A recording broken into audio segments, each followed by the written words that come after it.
Hello guys, मैं रुखसार sir. मैं रहमतुल्लाह। आप देख रहे हैं world real reaction YouTube channel. तो असलम भाई तो आज खैर नहीं है। आज आज हम ही आप दोनों मिलेंगे आपको, वो किसी जरूरी काम से गया। मैं खैर चलते हैं आज की वीडियो अलग की वीडियो का टाइटल आई थिंक वो मोदी साहब का कोई फ़ैन था, उसकी वीडियो थी। और वो वीडियो दिखा रहा है मुसम्मल पाकिस्तानी किसी बंदे को, और उस पर क्या बोलते हैं। तो मतलब टाइटल है कि इस पाकिस्तानी ने एक्सपोज कर दिया मुल्लाओं को, ये टाइटल। चलो देखते हैं वीडियो, फिर देते हैं इस पर reaction। नमस्कार दोस्तों, डीडी रेड के एक और रिएक्शन वीडियो में आप सभी का स्वागत है। मैं हूं आलोक। तो आज जो वीडियो लेकर आए हैं वो डेली स्वैग का वीडियो है। Pakistani car driver praises PM Modi, he is living in Dubai. तो मैंने आपको वो वीडियो दिखाया था, मैंने आपको वो वीडियो उनकी बातें सुनाई थी। पाकिस्तानी ड्राइवर हैं, वो यूएई में रहते हैं। तो वो वीडियो मुझे लगता है मुजम्मिल भाई ने देखी है और उसके बाद उस पर वो रिएक्शन लेने जा रहे हैं। तो चलिए देखते हैं क्या रिएक्शन है। करने का पर्पस है कि यूएई के अंदर हमारे एक ड्राइवर भाई है, वो गाड़ी चलाते हैं। तो गाड़ी चलाते चलाते उनको एक इंडियन मिलता है, तो वो काम भी इंडियन कंपनी में ही करते हैं। तो काम करते करते वो कुछ बातें कर रहे हैं जिस पर वीडियो रिकॉर्डिंग की उन्होंने। तो ये वीडियो मैं आपको सुनाना चाहूँगा, आपका क्या रिएक्शन है। चलें। तो मोदी जी के बारे में मैं आपको बताना चाहूंगा। तो एक तो सबसे पहले आप उनके लिए प्रार्थना किया करो, दुआ दिया करो। हमारा हाल देख लो, पाकिस्तान में हमारा क्या हाल हो गया। सारे आलू प्याज 400-500 रुपए केजी हैं और आपके मजे लगे हुए हैं इंडिया में। ये याद रखना, पूरी धरती पे इस समय पूरी दुनिया में सबसे सस्ता अगर कोई देश है तो वो इंडिया है। वो भी क्यों है?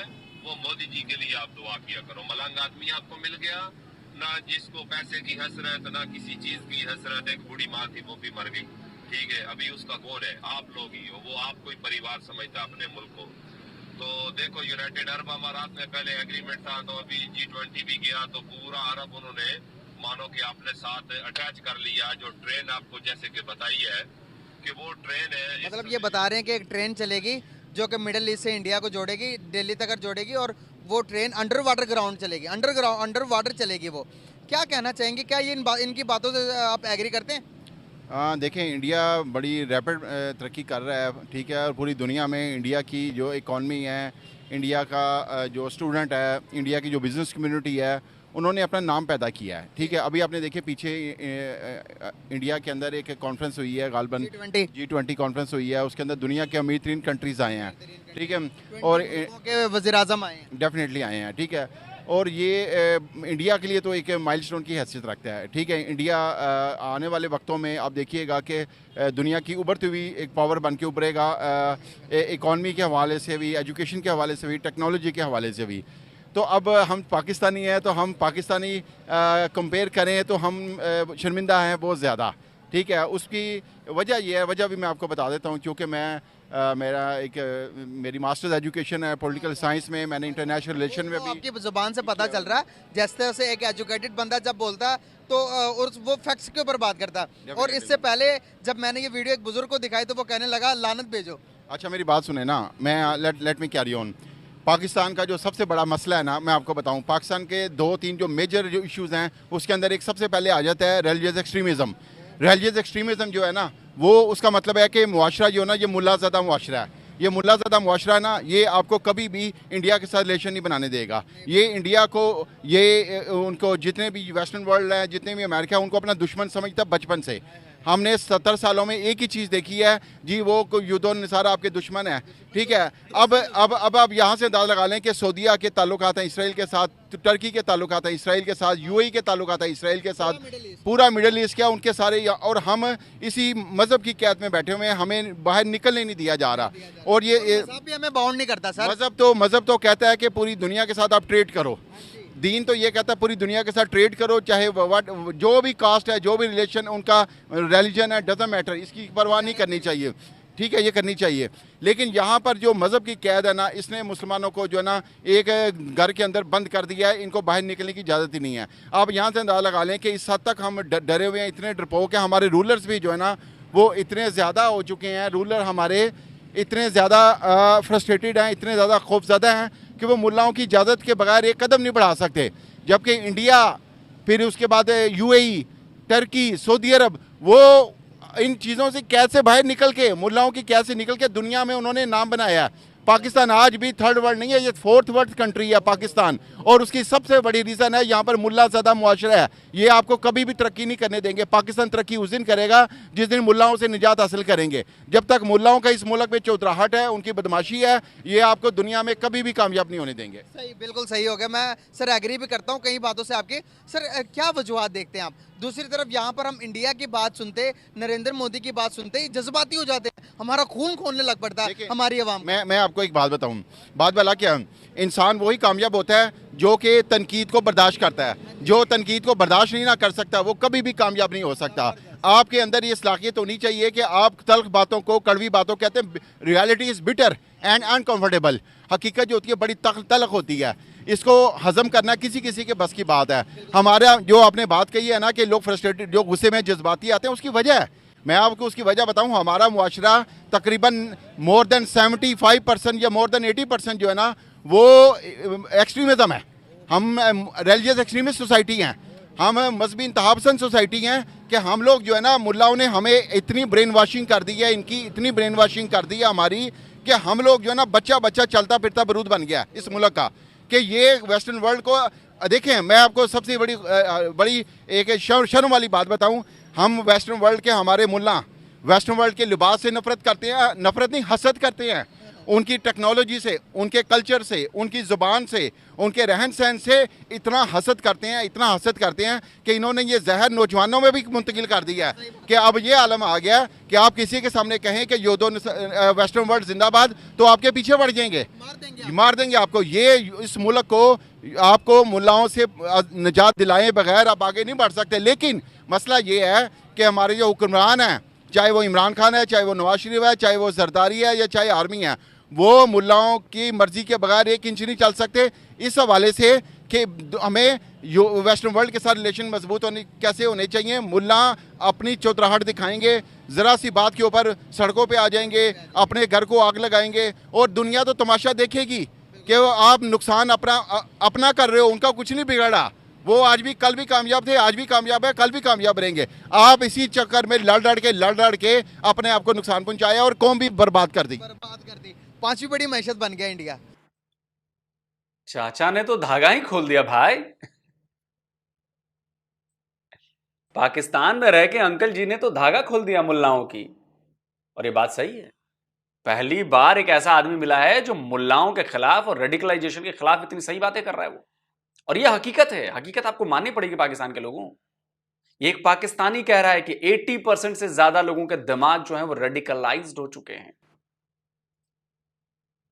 मैं कहता हूं अपने ज्यादातर वीडियोस में, तो आप लोगों को शायद भरोसा नहीं होता, आप लोगों को गुस्सा आता है मेरे को ऊपर कि हमारे खिलाफ बात करता है, ये हिंदू है, ये मुसलमानों के खिलाफ। लेकिन आज एक मुसलमान, पाकिस्तान का मुसलमान, पाकिस्तान के भीतर खड़े होके माइक पे, कैमरे पे कह रहा है कि जी 80% लोग रेडिकलाइज्ड हैं, और इन मुल्लाओं ने, मौलानाओं ने बंधक बना लिया है पूरे पाकिस्तान को। आपको बात समझ में आ रही है कि भाई क्या बात कर रहा है, ये अंकल जी क्या बात कर रहे हैं? लेकिन रेडिकलाइज्ड माइंड वाले पाकिस्तानियों की बात समझ में नहीं आएगी। हाँ, उन पाकिस्तानियों को ये बात जरूर समझ में आएगी कि ये क्या कह रहे हैं, जो थोड़े बहुत पढ़े लिखे हैं, जो सेंसिबल हैं, जो बातों को समझते हैं, जो जानते हैं कि नहीं यार ये जो बातें कह रहे हैं वो कड़वी सच्चाई है। वो समझेंगे कि ये क्या बात कर रहे हैं, और वो ये भी समझेंगे कि उसके असर में, उसके रिजल्ट्स में क्या हो रहा है पाकिस्तान के भीतर। आज जो पाकिस्तान की हालत है और पाकिस्तानियों की जो हालत है, वो इन्हीं मुल्ला माइंडसेट वालों की वजह से है, मौलवियों की वजह से है, जिन्होंने बंधक बना लिया है आपके पाकिस्तान को। तो अगर अपने पाकिस्तान को सुधारना है, ठीक करना है, तो इन मौलानाओं के चक्कर से निकलिए, नहीं तो आपका खुदा भी आपको नहीं बचा सकता, यकीन मानिए। क्या देखते हैं, कैसे देखते हैं कि एक मुल्क क्यों तरक्की करता है? क्या ये जो सा हमारे ड्राइवर भाई ने बताया कि इंडियंस आप लोग बहुत खुशकिस्मत कौम हो कि आप लोगों को एक मलंग आदमी मिला है जो कि अपने मुल्क के लिए काम करता है, क्या ये आदमी सही बोल रहा है? देखिए, मैंने आपको कुछ रीज़न बताई हैं कामयाबी की। सबसे बड़ी रिलीजियस एक्सट्रीमिज्म है पाकिस्तान, जिसकी वजह से कामयाब नहीं हो। दूसरी वजह यह है कि हमारे यहाँ पे करप्शन बहुत ज़्यादा है। ये दूसरा पहलू मैं आपको बता रहा हूँ। करप्शन एक इतना बड़ा नासूर बन चुका है, आप अंदाज़ा लगा लें कि हमारे, चाहे वो तहरीक इंसाफ है, चाहे वो नून लीग है, चाहे वो पीपल पार्टी है, चाहे वो MKM है, चाहे ANP है, यही 5 जमातियाँ ना मेन। तो मसला ये है कि इनकी लीडरशिप से लेकर नीचे तक सब करप्ट है। मैं ये अगर हम लोग के हालत की ये आलम है, तरीक़न साहब वाले कहते हैं हमारी पार्टी सबसे अच्छी, नून लीग कहते हैं सबसे अच्छी हमारी, पीपल पार्टी कहते हैं सबसे अच्छी हमारी। हकीकत ये है कि सारी लीडरशिप अंदर से मिले हुए आपस में, ये सारे आपस में अवाम को बेवकूफ़ बनाते हैं। सारे कारकुन जो है ना बेवकूफ़ अवाम है। इस पार्टी की जो अवाम है वो बेवकूफ़ है, इस पार्टी की अवाम बेवकूफ़ है, जिसकी वजह से सियासतदान मुल्क को लूट रहे हैं, नोच रहे हैं, उन्होंने सब कुछ लूट के ले गए हैं। आप अंदाज़ा लगा लें कि आज से 1.5 साल पहले एक चीज़ 50 की थी, आज 100 की हो गई है। उसकी वजह ये नहीं है कि इन्होंने कर्जा उतारा है, उसकी वजह ये है इन्होंने बड़ी बड़ी कंपनी से किक बैक्स लिए हैं, कमीशनें ली हैं और कंपनियों को अथॉरिटी दे दी है कि आप 50 की चीज़ 100 की बेचो, हमारा हिस्सा यहाँ रखो, हमारी कमीशन यहाँ रखो, हमारी किक बैक यहाँ रखो, आपको खुली अथॉरिटी दी जाती है। जब यहाँ पर आर्मी भी करप्ट है, सियासतदान भी करप्ट है, लीडर भी करप्ट है, जिसकी वजह से अवाम जो है ना वो इतनी बदजन हो चुकी है कि अवाम चोरी चकारी पे आ गई है, डकैतियों पे आ गई है और मुल्क में लॉ एंड ऑर्डर की सिचुएशन खराब हो चुकी है। सर आप पाकिस्तानी है ना वाकई में? अल्हम्दुलिल्लाह मैं आज तक पाकिस्तान से बाहर नहीं गया। मैं आपकी आउट ऑफ द बॉक्स सोच है, मैं इसलिए कह रहा हूँ यहाँ पर हमारी सोच महदूद है।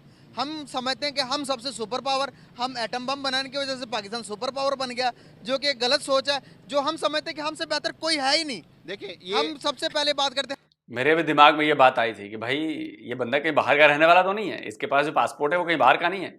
लेकिन भाई इन्होंने तो कहा कि भाई पाकिस्तानी हूँ और पाकिस्तान से बाहर आज तक गया नहीं हूँ, तो ये तो बहुत बड़ी बात है। जिस बेबाकी से आप सच्ची बात कह रहे हैं, चलिए मोदी जी की तारीफ आपको नहीं करनी है, लेकिन जो पाकिस्तान के लिए आपने बात कही वो बात समझ में आती है। मुझे पता है कि आप मुल्लाओं के खिलाफ बात करके आप पाकिस्तान में सर्वाइव कर सकते हैं, लेकिन आप मोदी की तारीफ करके पाकिस्तान में सर्वाइव करना बड़ा मुश्किल है। मैं समझ सकता हूं, लेकिन कोई बात नहीं। जो आपने बात कही वो बड़ी मार्के की बात कही है, जो मुल्ला माइंडसेट और रेडिकलाइजेशन की बात कही वो बहुत मार्के की बात है। हम मुसलमान सबसे अफजल। देखें मुझे हसन निसार की बात बड़ी पसंद है, वो कहते हैं वी आर दी बेस्ट ने मेंबरवा दिया, वी आर दी बेस्ट ने मेंबरवा दिया। देखें बात भला क्या है, हमें सबसे पहले इस चीज़ को एक्सेप्ट करना चाहिए। ये बड़ी मैं तल्ख बातें कर रहा हूँ कि सुई से लेके जहाज तक सब वेस्टर्न वर्ल्ड ने ईजाद किया। आपने पैम्पर नहीं ईजाद किया, आपने गाड़ी का वाइपर नहीं ईजाद किया आज तक, आपने माचिस नहीं ईजाद किया आज तक। आप किस हैसियत वी आर दी बेस्ट हैं? पहले मुझे ये तो बताओ। वेस्ट की बात कर रहे हैं आप, वेस्ट की बात कर रहे हैं, हमारी साउथ एशिया की बात कर लें, इंडिया की बात कर लें। वो देखिए टेक्नोलॉजी में कहाँ चला गया। देखें इंडिया हर चांद पे चला गया वो अपना इंडिया के अंदर जो है ना, मैंने आपको बताया सबसे बड़ी बात यह है कि इंडिया के अंदर वो कोई भी मजहब की कैद से वो आज़ाद हो गए हैं। वहाँ पर उनकी जो स्टेट है ना वो सेकुलर स्टेट है, नेशन फर्स्ट। नहीं सेकुलर स्टेट है। सेकुलर स्टेट का मतलब यह होता है, स्टेट जो होती है ना वो न्यूट्रल हो जाती है, वो कहती है भाई हमारा किसी मजहब से ताल्लुक नहीं है। आप शलवार कमीज पहनो, आप जीन्स पहनो, आप निकर पहनो, आप स्कर्ट पहनो, हम आपको आज़ादी देते हैं, आपको कुछ नहीं कहेंगे। जिसकी वजह से वहाँ पर पूरी दुनिया के टूरिस्ट आते हैं और वो वहाँ पर बिजनेस भी आता है, वहाँ पर तजारत भी आती है, वहाँ पर ट्रेड भी आती है, इकॉनमी भी मजबूत होती है। पाकिस्तान में मसला इसके बरक्स है। यहाँ पर यह है कि यहाँ पर मजहब के नाम पर अगर आपने ज़रा सी किसी ने तजलील कर दी, आपको वहीं पर मार देंगे। जिसकी वजह से पूरी दुनिया के जो टूरिस्ट हैं वो पाकिस्तान में नहीं आते, डरते हैं। जब पाकिस्तान का बदनाम नाम जो है ना पूरी दुनिया में बदनाम होता है, इस्लाम का नाम बदनाम होता है, तो यहाँ पर आता ही कोई नहीं। जिसकी वजह से ना इंटरनेशनल बिजनेस यहाँ पर आ रहा है, यहाँ पर इतनी ज़्यादा यहाँ पे अंदाज़ा लगाने की दहशतगर्दी है, इतनी ज़्यादा। जब इतनी दहशतगर्दी होके कौन यहाँ पे बिजनेस करेगा? और श्रीलंकन के साथ क्या किया हमने? श्रीलंकन के साथ, श्रीलंका का देखें शहरी को वजीराबाद में एक प्राइवेट फैक्ट्री के अंदर जिंदा जला दिया गया। अब आप अंदाज़ा लगा लें कि हम लोग इतने ज़्यादा फ्रस्ट्रेटेड हैं, हमें इतना तो कम से कम सोचना चाहिए, इतनी तो अक्ल होनी चाहिए कि पूरी दुनिया में हमारा पैगाम क्या जाएगा। हमने तो मजहब के नाम पे उसको मार दिया, लेकिन पूरी के अंदर पूरी बस्ती जला दी। जड़ावाला के अंदर हमने 25 चर्चों को आग लगा दी। क्या ये अल्लाह का दीन ये पैगाम देता है? नबी की सीरत हमें ये पैगाम देती है? अल्लाह के नबी, आखिरी नबी सल्लल्लाहु अलैहि वसल्लम, वो हमें ये पैगाम दे के गए थे कि अकलीतों को जिंदा जला दो, उनके चर्चों को आग लगा दो। ये हमारी अल्लाह के, ये तो हम लोग अल्लाह से माफ़ी मांगनी चाहिए हमें रो रो के कि हमें किस मुसीबत में डाल दिया। इस मुल्क को जहन्नम बना दिया मौलवियों ने। इस मुल्क को मौलवियों से पाक किए बगैर अब 1 इंच तरक्की नहीं कर सकते। मौलवी ज़्यादा कहते हैं कि यहाँ पर फिर हिंदुस्तान में मुसलमानों पर बड़ा जुल्म होता है, जो हम कर रहे हैं इस पर हम पर्दा डालते हैं। ये बात है, यही बात मैं कहता हूँ कि वहाँ पर जो है ना, हम ज़रा सरा वहाँ पर एक परिंदा भी पर मार जाए ना तो हम लोग सड़कों पे आ जाते हैं। आप मुझे बताएं कौन सा मुल्क है जहाँ पर अक़लियतों को जिंदा जला दिया जाता है, चर्चों को आग लगा दी जाती है, मंदिरों को आग लगा दी जाती है? उसकी वजह सिर्फ एक ही है। मैं हाथ जोड़ता हूँ आर्मी चीफ से, मैं हाथ जोड़ता हूँ आर्मी के पूरे जर्नलों से, ISI से, खुदा के वास्ते इन मुल्लाओं की परवरिश करना छोड़ दो। इन मुल्लाओं को इतना ज़्यादा इनको प्रमोट करो कि ये चौधरी बन जाए, बदमाश बन जाए, जिसको दिल किया कत्ल कर दें। इन लोगों को इतना प्रमोट मत करें, इनकी इजाजत से मत आगे मज़हब चलें। के नाम पर हमारे यहाँ पर जड़ांवाला का वाकया होता है। हाँ। अगर बात करूं कराची के अंदर 2 मंदिर को डिमोलिश किया जाता है, हाँ। यहाँ पर सियालकोटी को जलाया जाता है। हम खुद कहते हैं हम सेकुलर नहीं होते, हम इंडिया को कहते हैं कि इंडिया सेकुलर क्यों नहीं होता, वहाँ पर हिंदुइज्म को खत्म क्यों नहीं किया जाता। हम यहाँ पर पहले अपने आप को ठीक करने के बाद इंडिया की बात क्यों नहीं करते, पहले ठीक अपने आप को क्यों नहीं करते हम? देखें, यही तो सबसे बड़ा मसला है कि हम लोग जो है ना, हमारी जो मसला सिर्फ ये हुआ कि पाकिस्तान की जो अवाम है ना, अवाम ये इनको बहुत प्लानिंग के साथ बना दिया गया है जाहिल।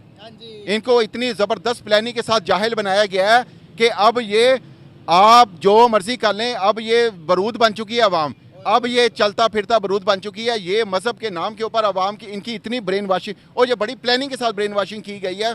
मुझे लगता है कि बड़े बड़े जो नामवर उलमा है उनको हायर किया गया इस अवाम को जाहिल बनाने के लिए। नेल्सन मंडेला का कॉल है कि किसी मुल्क को तबाह करना है तो उस मुल्क के अंदर मजहबी एक्सट्रीमिस्ट डाल दो। उसके यही तो मामला हुआ है। पाकिस्तान को मजहबी एक्सट्रीमिस्ट ने, मैं आपको अभी बात बताऊँ, अभी तो कुछ भी नहीं हुआ, मुझे खदशा है, आई हैव एप्रीहेंशंस, मुझे इस चीज़ का बड़ा शदीद खदशा है।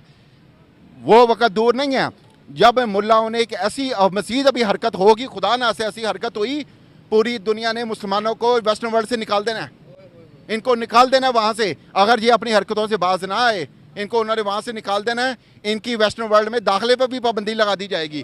अभी मुझे ये बातें तो मैं पिछले काफी टाइम से कर रहा हूं और इन साहब ने भी ये बातें कह दी। एक समझदार आदमी ऐसी ही बातें करता है। मैं कब से कह रहा हूं कि आप देखते चलिए, हर जगह से भगाए जाएंगे आप लोग। क्यों? क्योंकि मुल्ला माइंडसेट घुसा हुआ है अंदर, रेडिकलाइज्ड मुल्ला माइंडसेट। लेकिन ना, आपको मेरी बात पर तो भरोसा नहीं हुआ, चलो इन्हीं की बात पर कर लो, पाकिस्तानी आप ही के भाई। ये डर है, मुझे खदशा है कि इन्होंने कुछ ना कुछ ऐसी हरकत करेंगे, तो क्योंकि ये हरकतों से बाज नहीं आ रहे। यहाँ पर मसला एक और है, मैं कैमरे की तरफ देख के मुहातब हूँ पूरी पाकिस्तानी आवाम से, पाकिस्तानी गवर्नमेंट से, आर्मी से, कि अगर आपने मजहबी रैली जो जिन्होंने कत्ल गारत की है, मज़हब के नाम पर चर्च जलाए, जिंदा जलाया, उनको जब तक क्रेनों पे लटकाया नहीं जाएगा, ये मुल्क का एक ही हाल है कि क्रेनों पे लटका दिया जाए जो किसी को जिंदा जलाता है, जो चर्च जलाता है। एक दफ़ा जिंदा उनको लटकाएं, मजाक, मैं जिम्मेदारी से कहता हूँ, अगले 100 साल तक भी यहाँ कोई जुर्म नहीं करेगा। बिल्कुल सही बात है सर। आई अप्रिशिएट यू कि हमारे मुल्क के अंदर रहते हुए एक आउट ऑफ द बॉक्स सोच रखना।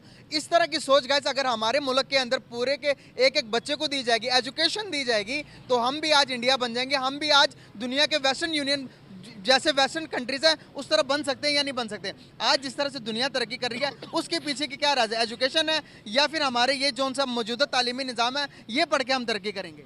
देखिए मेरी बात सुने, दुनिया में जितनी भी तरक्की हुई है ना, वो उसके पीछे जो राज है ना, वो राज ये है कि उन्होंने बिल्कुल उन्होंने टेक्नोलॉजी, क्रिएटिविटी, इनोवेशन, मॉडर्नाइजेशन। अब एक बड़ी सिंपल फार्मूला है, मैं आपको बताऊं, ये रवायत परस्ती जो होती है ना, ये एक ज़ाहिर होती है, इसको बोलते हैं ट्रेडिशनलिज्म। ट्रेडिशनलिज्म जो होती है ना, एक ज़ाहिर होती है किसी भी कौम के लिए। हमारी मसला ये है कि हमारी कौम जो है ना, वो रवायत परस्ती से बाहर निकलना नहीं चाहती।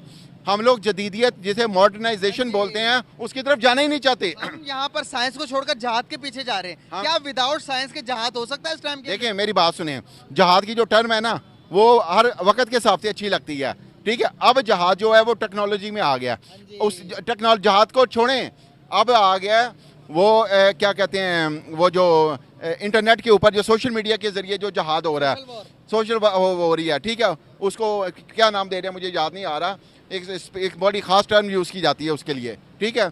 अब वो वार लड़ी जा रही है, सोशल मीडिया की वार लड़ी जा रही है, दिमागों की वार है अब सारी, कि जितना ज़्यादा किसी कौम को साइबर वार हो रही है, ठीक है, साइबर क्राइम जो भी कह लें इसको वार। अब उसके ज़रिए ये होता है कि लोगों के जो ब्रेन है ना, उसको माउफ कर दिया जाता है, उनको इतना ज़्यादा उनकी ब्रेन वॉशिंग कर दी जाती है कि वो अपनी फ़ौज से ही नफरत करना शुरू हो जाते हैं।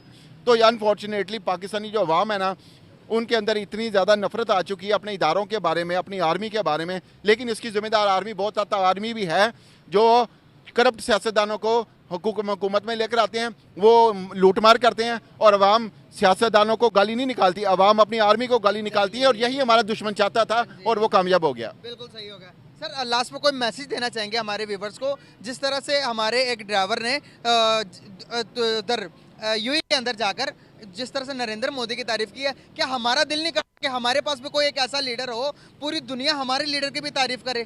क्या लगता है कि आपको लीडर कैसे पैदा होते हैं, लीडर कैसे बनते हैं? नरेंद्र मोदी क्या वाकई में अपने मुल्क के लिए बड़ा लीडर है? देखें, नरेंद्र मोदी लीडर बिल्कुल है, इसमें कोई शक नहीं है, इसमें कोई दो राय नहीं है।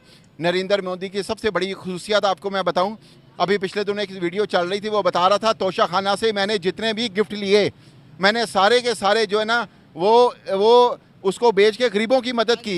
मैं अपनी जेब में 1 रुपया नहीं लेके गया। बच्चियों की तालीम के लिए वक्फ किया, बच्चों की तालीम के लिए उसने डिजर्व कर दिया सारा का सारा। यहाँ से पता लगता है कि लीडर में और सियासतदान में क्या फ़र्क है। ठीक है, ठीक है। अच्छा, अब आ जाए पाकिस्तान की तरफ। पाकिस्तान में अनफॉर्चुनेटली, मैं बड़ी रिस्पॉन्सिबिलिटी से कहता हूँ, I take full responsibility to say कि हम पिछले 75 सालों में एक भी लीडर प्रोड्यूस ही नहीं कर सके, एक लीडर पैदा ही नहीं कर सके। हमारी अवाम इतनी जाहिल है कि इतनी। आप लीडरों के साथ ये करोगे जिसने आपको एटम बम बनाकर दिया, सड़कों पर मार दिया, जिसने आपको मुल्क आजाद करवा दिया, उसकी एम्बुलेंस खराब करके मार दी। देखें, मानते ही नहीं लीडर्स को, जब हम मानते नहीं है। देखें, बात वाला क्या है, मैं लीडर उसको तब मानूं जब वो नौजवानों को लेके हुकूमत में आए। लीडर क्या करते हैं? लीडर ये करते हैं, वहाँ से एक उस शहर से पकड़ा, एक उस जमात से पकड़ा, एक उस जमात से पकड़ा और मिलके पार्टी बना लेते हैं। लीडर वो होता है जो कि नौजवानों पे इन्वेस्टमेंट करे, पढ़े लिखे नौजवानों को ऊपर लेकर आए। पढ़े लिखे नौजवानों के अंदर एक जज्बा होता है आगे बढ़ने का, मुल्क से मोहब्बत करते हैं। तो जब वो नौजवानों को लेकर आएंगे तो तब लीडर की पर तो मुल्क छोड़ लगता है। यहाँ पर तो मसला ये है कि लीडर जो है ना, लीडर वो सारे के सारे करप्ट हैं। सच्ची बात है, सारे लीडर करप्ट हैं। ये आवाम का इत्मीनान खत्म हो गया, सियासतदानों के ऊपर से, आर्मी के ऊपर से भी इत्मीनान खत्म हो गया। अब इस मुल्क का अल्लाह ही हाफ़िज़ है, ये अल्लाह की ज़ात है कि शायद बचा ले तो बचा ले, वरना हमने अपनी बर्बादी, तबाही और गड़ा खोलने में कोई कसर नहीं छोड़ी। बहुत शुक्रिया। चलिए वीडियो खत्म करते हैं। और यही बातें मैं भी करता हूं कि आप लोगों ने अपने मुल्क को तबाह करने में कोई कसर नहीं छोड़ी है। रेडिकलाइजेशन की मैं बात करता हूं, कट्टरवाद की बात करता हूं, इस्लामिक कट्टरवाद की बात करता हूं, तो आप लोगों को बातें बहुत बुरी लगती हैं। मेरे देश के भीतर भी कई लोगों को ये बातें मेरी बुरी लग जाती हैं। लेकिन आज एक पाकिस्तानी खुद कह रहा है, आप इसकी बातों को सुनिए, शुरू से लेकर 20 मिनट आप सुनिए इसकी बातों को कि इन्होंने बातें क्या कही। अगर आप इनकी बातों को सुन के समझ जाएंगे और उसको फॉलो करेंगे तो आप अपना देश ठीक कर सकते हैं। लेकिन मुझे लगता नहीं है कि ऐसा होगा, क्योंकि पीढ़ी दर पीढ़ी तो वो जहर भरा गया है ना जहन में, वो इतनी आसानी से दूर नहीं होगा। बात यह है कि अगर किसी की तारीफ हो रही है तो क्यों हो रही है? क्योंकि रिजल्ट्स दिख रहे हैं, काम जमीन पर दिख रहा है, डेवलपमेंट जमीन पे दिख रही है, लोगों को सुविधाएं जमीन पे दिख रही हैं। और हमारे यहां हमारी सरकारों ने, मैं किसी एक सरकार की बात नहीं करता, 1947 से जब से हमारे लोगों पर ट्रांसफर किया गया सत्ता, जो ट्रांसफर की गई हमारे यहां अंग्रेजों के द्वारा, उसके बाद हमने काम किया है तो उसका असर दिख रहा है। हमने इसरो के लिए काम किया तो उसका असर दिख रहा है। आप लोगों ने नहीं किया, आप लोगों ने बस रेडिकलाइज किया अपनी जनरेशन्स को। और ये बात बिल्कुल सही है, मौलानाओं मुल्लाओं के चंगुल में आप लोग फंसे हुए हैं। उस चंगुल से बाहर निकलिए, दुनिया बहुत बड़ी है और नहीं निकलेंगे तो पूरी दुनिया में कहीं आपको जगह नहीं मिलेगी। बस जो इलाके आपके हैं बस उसी में सीमित रह जाएंगे। और जो लोग जाके दूसरी जगह बसे हैं वहां से लात मारकर भगाए जाएंगे, इनफैक्ट भगाए जा रहे हैं। लेकिन अभी भी आपके दिमाग में ये बात घुस नहीं। आपको लगता है कि हम तो ये कर देंगे, हम तो वो कर देंगे। अरे आप लोग अपने आप को एक्सपोज कर रहे हो। जो चीज दुनिया को आप लोगों की हरकतों की वजह से शायद हो सकता है 50-100 साल बाद पता चलती, वो आप लोगों ने पहले ही एक्सपोज कर दिया खुद को। अच्छा हुआ, दुनिया संभल जाएगी, दुनिया देख रही है और दुनिया क्लियर हो रही है आप लोगों के बारे में। तो अगर दिमाग है तो थोड़ा दिमाग चलाइए, सुधरिए, दूसरों को भी जीने का हक दीजिए, तभी दूसरे आपको जीने देंगे। वरना दूसरों का जीना अगर आप मुहाल करेंगे तो सामने वाले भी कम नहीं, वो भी आपका जीना मुहाल करेंगे। कमेंट में जरूर बताएं। जल्दी मिलता हूं एक और नए वीडियो के साथ। नमस्कार। तो जी वीडियो हो गई खत्म। भाई उस अंकल ने, तो अंकल का या भाई समझते हैं जो भी है, उसने वाकई में अखीर कर दी। पाकिस्तान की धरती पर खड़े होकर पाकिस्तानी मुल्लाओं को रगड़ दिया। और ये आम बात नहीं है, ये हर एक बंदे की बस की बात नहीं है पाकिस्तान में रहकर पाकिस्तान के इस्टेब्लिशमेंट के बारे में बोलना या पाकिस्तान के मुल्लाओं के बारे में बोलना, ये नहीं है, क्योंकि उनके फॉलोअर जो हैं वो उनसे बहुत कीदत रखते हैं और वो आपको टपका भी सकते हैं। आज ये बोल रहा है कल ये बेचारा मिलेगा कि नहीं मिलेगा, लेकिन एक उसने 2-3 वजूहत मेन बताई हैं पाकिस्तान में। पहली बात जो अक्सर लोग सब भी कहते हैं कि पाकिस्तान के तरक्की ना करने की सबसे बड़ी वजह पाकिस्तान के रिलीजन एक्सट्रीमिज़म, मतलब रिलीजन में हम इतना ज़्यादा आगे जा चुके हैं कि हमें जो ना तरक्की करना या ये चीज़ें करना अभी कुछ बेहतर हो रहा है, अभी कुछ बेहतर हो रहा है। ये जो मैं देख रहा हूँ ये पाकिस्तानी में बहुत बड़ी चेंजेस हैं, लेकिन चले शुरुआत चाहे थोड़ी हुई है, छोटे से ही हुई है, शुरुआत हमेशा छोटे से ही होती है, लेकिन शुरुआत हो चुकी है। ये पॉजिटिव पॉइंट है पाकिस्तान के लिए। जब तक पाकिस्तान ये चीज़ें नहीं समझेगा कि पाकिस्तान के लोगों को ये नहीं समझ आएगी कि हमें दुनिया के साथ चलना है, हमें मजहब और दुनिया और दीन को साथ साथ लेकर चलना है, तब तक हम तरक्की नहीं कर सकते। देखें ना कि हमारे वाकई में ये बात सही है कि हम जो है ना दीन में इतना ज़्यादा घुस जाते हैं तो हम दीन के ठेकेदार बन जाते हैं, लेकिन उसमें हम दीन पर अमल भी नहीं करते दीन का इल्म भी नहीं है, बिल्कुल पता भी नहीं है, लेकिन अपने पास हमारी बातें जो है ना उस पर जोर देते हैं और दीन को भी थोड़ा सा बदनाम करने की कोशिश करते हैं। हमसे ज्यादा कंट्री हैं, अच्छी कंट्री हैं, अच्छे लोग हैं, लेकिन वो इस तरह ठेकेदार नहीं बनते, पाकिस्तानी ज्यादा बनते हैं। और इसी वजह से हमारा जो मुल्क है वो आज इस सतह पर खड़ा है और उसके मुकाबले में इंडिया देखने का भाई इंडिया कहाँ पर पहुंच। दूसरी वजह उस भाई ने ये बताई, उसकी बातें यार बड़ी मजेदार थी। चाहे उसने मोदी साहब की तारीफ नहीं की डायरेक्ट, लेकिन उसने पाकिस्तान को अच्छी तरह धोया, पाकिस्तानी अवाम को, पाकिस्तान के एक्सट्रीमिज्म को। मैं आज भी अपने इर्द गिर्द नज़र डालता हूँ जिस मुआशरे में मैं रह रहा हूँ, तो यकीन कर जाएँ मैं अगर किसी आदमी को बाहर से पकड़ कर इधर वीडियो में ले आऊँ, मैं आपको 110% कह सकता हूँ कि अगर वो उसको हकीकत नहीं पता तो वो ये ज़रूर कहेगा कि पाकिस्तान जो है इंडिया से बहुत आ गया है। पाकिस्तान जो है इंडिया से पावरफुल है, इंडिया में अभी भी बहुत गुर्बत है, ये कहेगा।